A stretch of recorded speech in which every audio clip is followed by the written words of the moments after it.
Hello, ladies and gentlemen. Welcome to this webinar by Value First. My name is Jayesh Mathur. I'm a product marketer here. As you all know that RCS Business Messaging is back in action in India. And frankly speaking, I have not seen anyone happier than marketers listening to this news. Anyways, RCS is considered to be a revolution in the business consumer messaging space.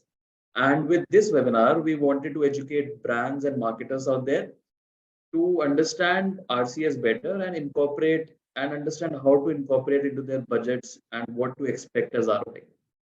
And to talk about this, I have a very special guest with me. Let me introduce you to Gurmukh Sidhu. Gurmukh is a chief operating officer here at Value First and has been a growth architect for many, many years for us. Welcome to the webinar, Gurmukh. Thanks, Shesh. Thanks a lot for having me. Appreciate you taking your time for us. Yeah, looking forward to the interaction today. Thank you. Okay, so let me start this webinar by addressing the biggest question. Okay, why RCS is considered to be the evolution of SMS?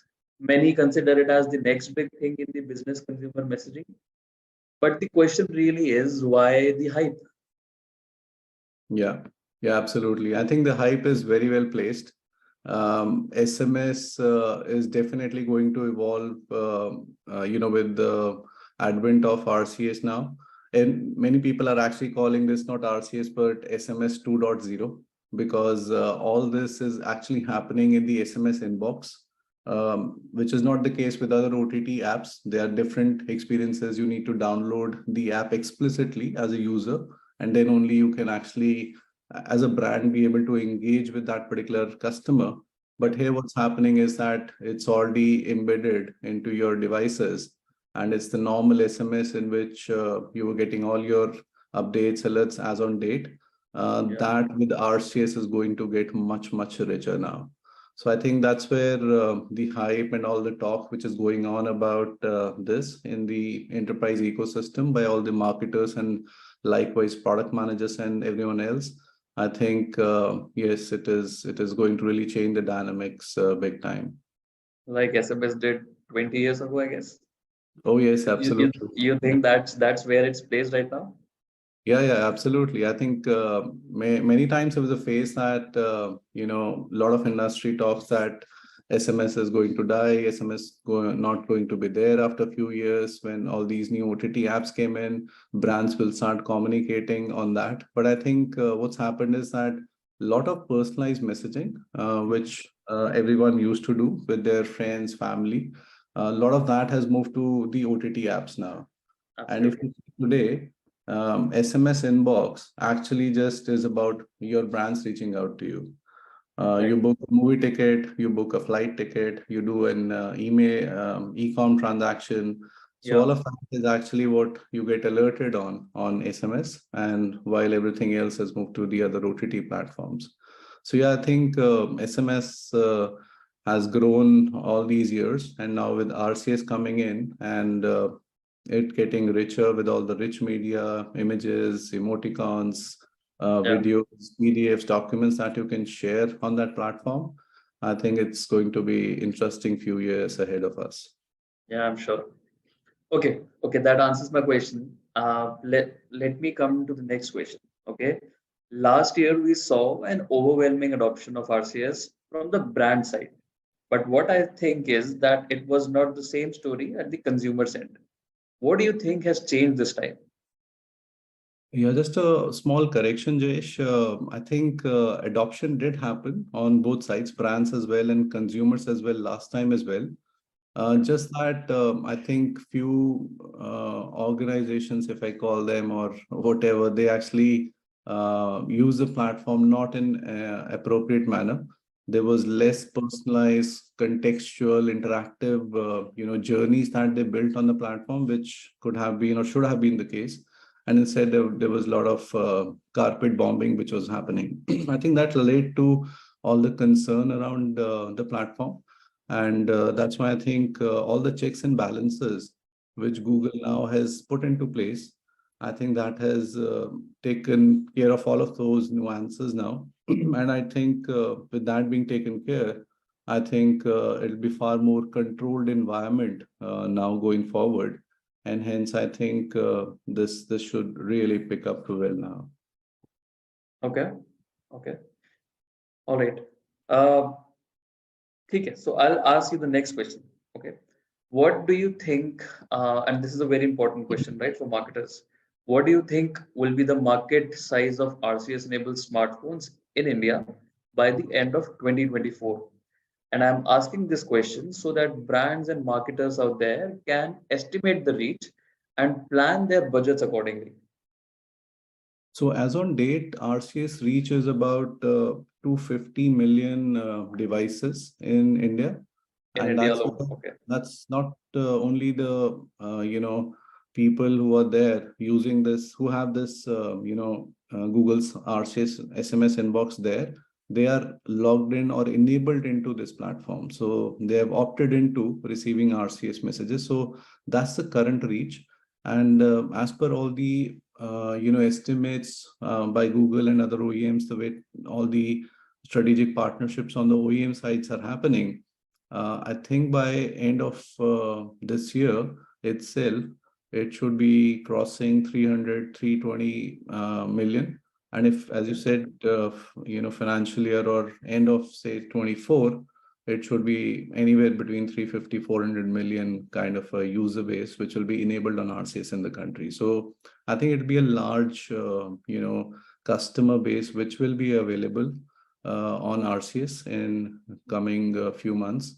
So for marketers and all the guys enterprise ecosystem, there'll be a massive opportunity to reach out to consumers. Okay. Okay. So that's a huge jump, right? From 250 million to 400 million in just 1.5 years. Right? That's a high pace of acceleration for any channel to get adopted. So yeah, that's why I understand why there is so much hype, because I don't feel Yeah. any other channel have done this sort of numbers in this short time. So yeah, great. Okay, okay. So as I'm speaking of other channels as well, right? My question is relevant to that. For what I have seen, that marketers have started comparing RCS with WhatsApp, since both are rich media and can be used for two-way communication. Okay. Can you settle this once and for all that if RCS is better than WhatsApp or vice versa? And the follow-up question on this one is it really right to compare these two channels? Yeah, tricky one. But yes, both are pretty evolving channels. I think both the platforms have their own pros and cons. WhatsApp obviously has got a good lead time. They were the first mover. They have the first mover advantage in the market. They've been there for 3+ years now. So obviously the platform has evolved over a period of time. On the other hand, RCS is intrinsically available on the mobile devices. You don't need to explicitly download the app, and hence that takes away the dependency that user has to really download an app, configure, and be available on it. So I think both have their own nuances to it. But I think from a user perspective as well, it's a great step that they will be able to have great user experiences on both these platforms now. Whichever enterprise wants to reach out to them, whether you are on WhatsApp or you are on RCS, then you will be able to engage much better, in a much richer manner, so to say, with the brands. So I think from a consumer perspective, it's a big win-win. But yeah, from a platform perspective, that which one is better, or all of it, I think both are equally good, because both provide interactivity, conversational messaging, rich media. Just that I think WhatsApp has the first mover advantage, and they as on date will have a little ahead of the curve. But Google being Google, obviously, they will also have absolutely the same kind of feature sets and enhancements in the platform. So I think it'll be a great space to look out for. And from a brand and consumer perspective, I think it'll be great to have all these conversational journeys built on any of these platforms. So it is going to be exciting few years. Got it. Got it. So I have a follow-up question on this. Okay. So you have been an architect of building some of the most incredible solutions for our customers and across channels. Can you give us top two use cases for consumer brands where RCS is better than any other channel? I just want to position RCS for marketers out there so that they can be sure of if they think of particular use cases, they have first go to reaction is that I need RCS for this. I just want to simplify the adoption for marketers. Yeah, so I think the first thing here is that the use cases are very varied use cases, but I think a step before that is where I think all the enterprises already are have started thinking or are already picking and choosing which use cases to use this conversational channels for, because there are reach outs which are happening from the brands, which is just a notification, which is just letting them know of an event which has happened, which may or may not have a conversational opportunity behind it. Just an example that you go to a ATM and you withdraw some cash, and it says that you had 10,000 balance, and because you've withdrawn 2,000, so your balance now is 8,000. Yes, Now that's the end of that transaction. There's hardly any opportunity that you can actually, every time an ATM transaction is happening, you can stitch a conversation or a journey behind it. That won't correct. happen. But I Absolutely. think on the flip side, you see that there's a guy who's traveling with family and he's done a flight booking, and then starting a conversation with this person, and then saying that, okay, you're traveling from Delhi to Goa, that information is known. Now, do you need a hotel in Goa? Do you need a cab pickup from the airport to the hotel? Yeah, Do you need a daily cab while you are there at that place and 4 days, because his return ticket is 4 days later? So yeah, using that absolutely. contextual information Correct. and actually then building a journey, building a conversation behind it, then Mm, obviously it makes the life easier for the person who's making the booking as well. That, correct. yeah, these are all the steps involved. I'm planning a holiday with the family. I've done the flight booking, but Mm, yeah, I will need a hotel. I will need, cab pickup. I'll need maybe a cab for 4 days. So if all of that can be stitched together, and I can correct. get there itself, and if the brand can offer those, services, yeah, Mhm. so I think Got it. Got it. that's where I think personalized contextual interaction being built in the journey. And I think that's where it is going to be very interesting. So this is one of the examples of that. And then if you see, anyone doing a purchase on an e-com platform, and Mm, again looking at his purchase history of what he's been searching for last 30 minutes, and then finally doing a purchase, then yeah, all the recommendation engines which actually capture all this information and correct. then actually start suggesting you that you bought this, perhaps this is again something that you may be looking at. So they Absolutely. influence and they actually nudge you towards that option as well, that you can make that purchase as well. So I think Yeah, that's where these journeys being built around such engagements, I think that's where this absolutely. become very, very interesting. So I think that's where I think all the CMOs, CDOs, Mm, CPOs are actually already I'm while interacting with all these brands, seeing that that's how they're just breaking down the whole thing mm. and stitching these use cases on these platforms. Absolutely.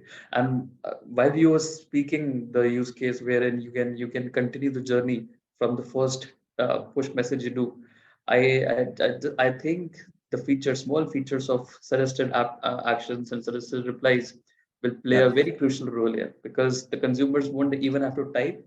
Brands yeah, can suggest as per their context, and yeah. then yeah, of course, the conversations can continue.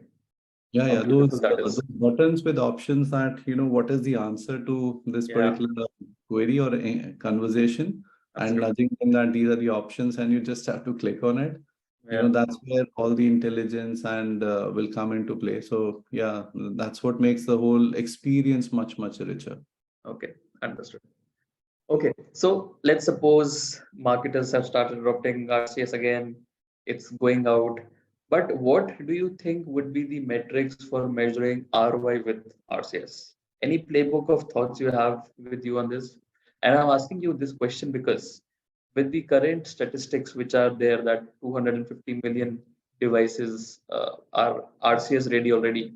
So that comes out to be one fourth of all the all the RCS enabled phones out there right now, right? So with this statistic in mind, how do you measure the ROI with RCS? Yeah, so I think, as I said, the first step, which is important, is that which all use cases get onboarded onto these platforms. So that be the key. But once you've done that, then obviously it is about the entire CTRs, click-through rates that you experience on the platform. So Yeah, it's fine that you have nudged the user that you booked a flight. So you want to book an in-flight meal or the hotel or the cab or whatever. So obviously you build those journeys, but then obviously, if he's clicking on that and finally making a purchase of that, then obviously it boils down to that.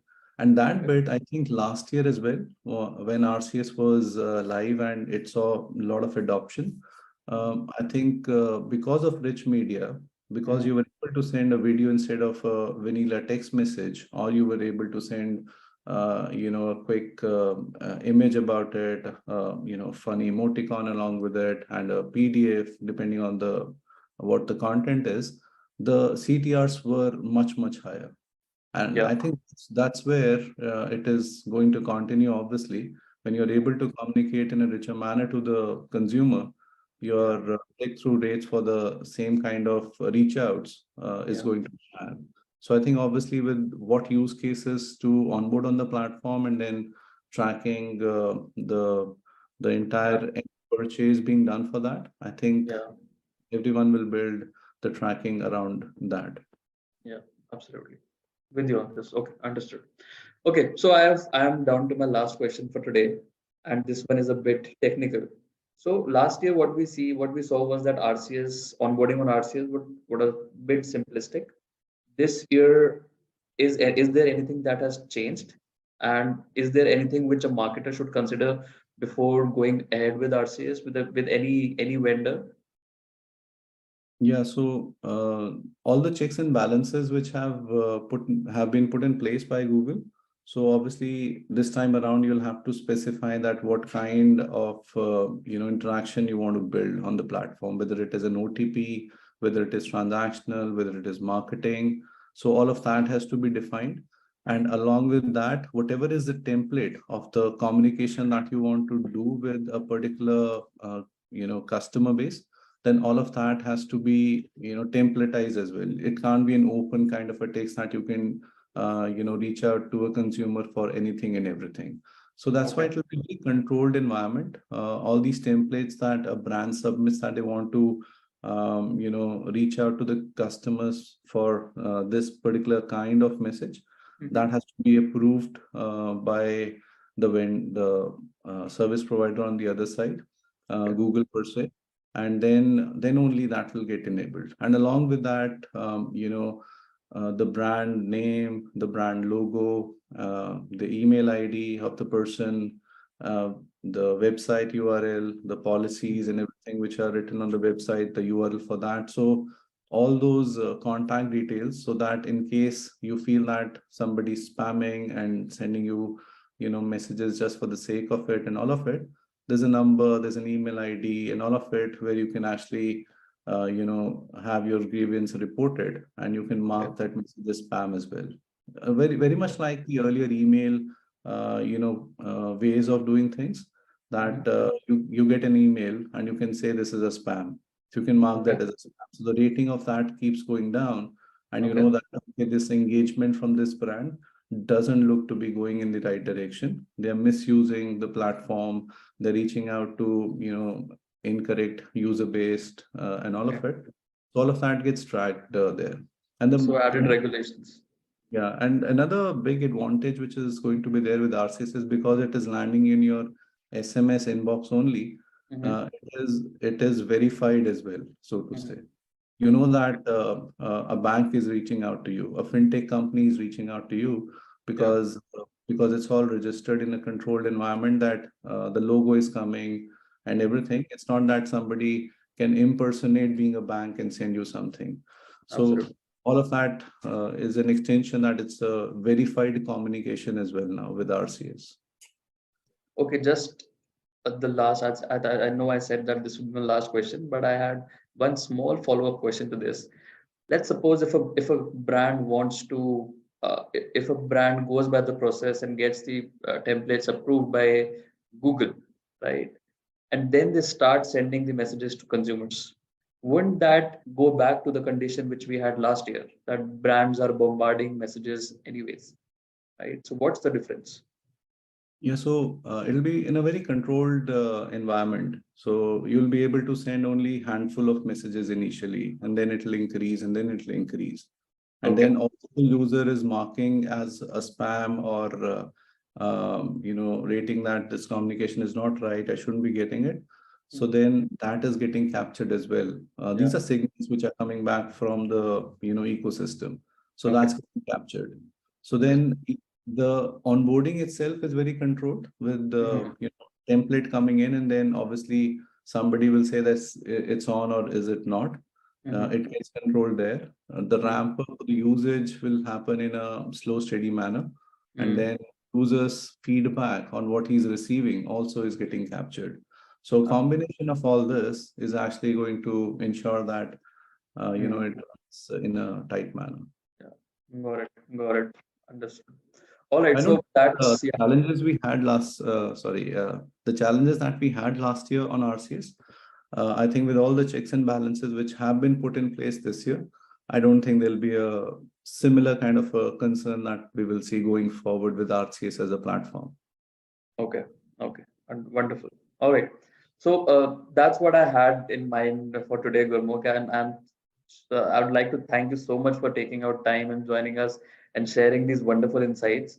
If you guys have any other questions and you guys need any assistance, please drop an email to us. We'll get back to you as soon as possible. I hope this webinar was helpful for you in understanding the RCS landscape in India and making an informed decision on whether it's useful for you or not. I'll be signing off for now. We'll see you at the next one. Thank you so much. Thanks, Jayesh. Thank you, Gurmukh. Thanks.